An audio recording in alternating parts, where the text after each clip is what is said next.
பிரபாஸ் நடிப்பில் உருவான கல்கி 2898 AD திரைப்படம் இந்தியாவில் மட்டும் முதல் நாள் பாக்ஸ் ஆபீஸில் 95 கோடி ரூபாய்க்கு மேல் வசூலித்துள்ளது.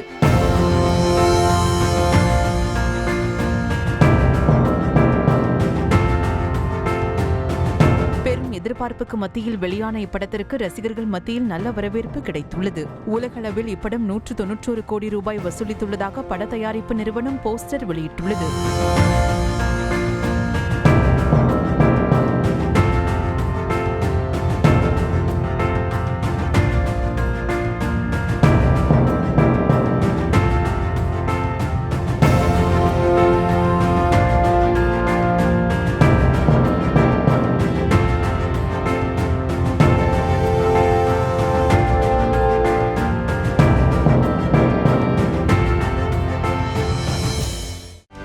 செய்திகளை உடனுக்குடனும் துல்லியமாகவும் தெரிந்து கொள்ள சப்ஸ்கிரைப் பண்ணுங்க.